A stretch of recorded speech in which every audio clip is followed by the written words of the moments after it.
Hi Pioneers! Today we're going to talk about your college prep binder. This is what the first page of it looks like, and you definitely want to put your name on that and keep it in a safe place. Today we're going to start off with the first three tabs of the binder, so that's going to be My Info, Testing, and Admissions.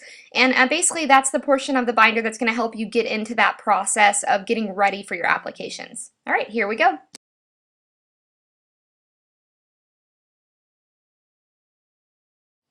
So the first page in your My Info tab section is the My College checkoff sheet.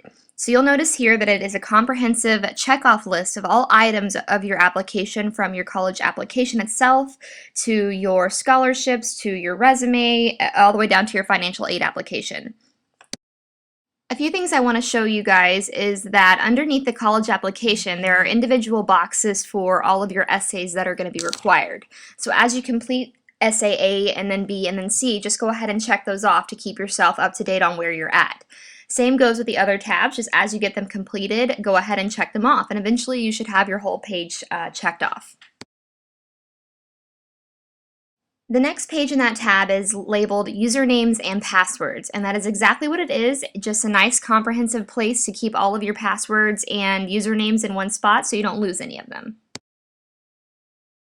The last page of the My Info section is the My College Goals page, and so this is for you to, when you're deciding what type of schools you want to go ahead and check off. If you have a plan to go to a four-year college, you would check that area.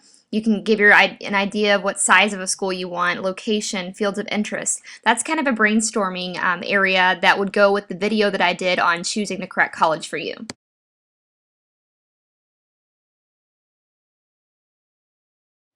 The second tab in your binder is the testing tab, and so under this tab you'll have all the information regarding your tests. So the first page there is the entrance exams and the placement exams paper, where it will show you which websites to go to register for your SAT or your ACT.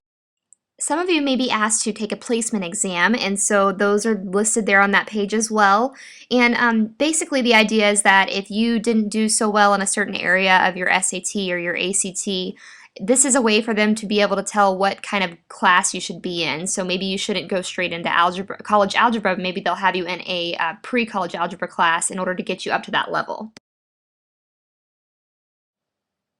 The second page of the testing section is the SAT or ACT, what's the difference? And so this page just goes through the differences between those two tests and helps you kind of figure out which test would be best for you. And so you'll notice that under the sections that are covered, subjects that are covered, under the test, you'll see English, Math, Reading, Science, and Writing for ACT, and just Critical Reading, Math, and Writing for the SAT. So a lot of times people will prefer the SAT if they're good at reading or critical reading, and maybe prefer the ACT if they're really good at math. Take some time to read over these and just determine which test is best for you and which test you're going to be able to score the best on. So after you've taken your test, then you should come back to this page.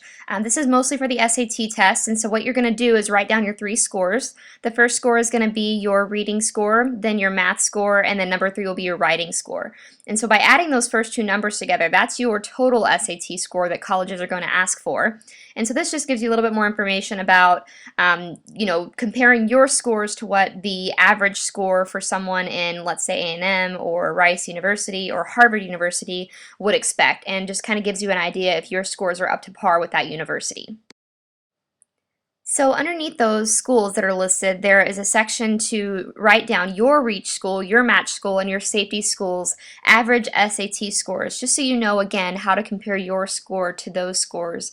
And remember, the application is comprehensive, so even if your SAT score isn't as great as the average, remember there's other things that are going to be going into your application.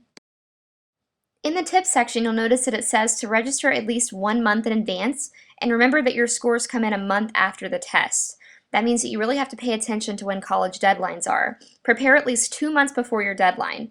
Also, select schools which send your scores to before the test. This will ensure your schools get your scores on time.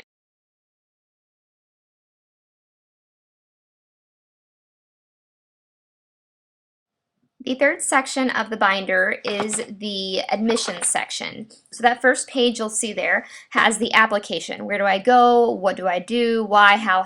So you'll see there that if you're staying in Texas and you plan to apply to Texas schools, then it's Apply Texas that you're going to want to go log into and get signed up for. So it has the login there, and then just remember that if you are going to be applying out of state, that you'll definitely have to visit that school's website in order to figure out how to apply. And even some private universities, such as Baylor, they have their own website as well. So just go to the school of choice that you're looking at, their website, to verify how to apply for that school. The second page of the admissions section is the college deadlines tracker. And so what you're going to do there is, as you're researching these schools, you're going to go ahead and make note of their median test scores, their priority scholarship deadlines, their regular admission deadline, their financial aid deadline. And then as you go ahead and you submit your application to each of these, you can use these check marks to show yourself where you're at with each of those colleges that you are planning on applying for. The next thing just says to finish all of your college applications by Thanksgiving break for a stress-free winter break. That should really be your goal, is to get all of those done prior to that date. That way you can not worry about that over your winter break, and you can focus on scholarships and other things that are going to be important for you.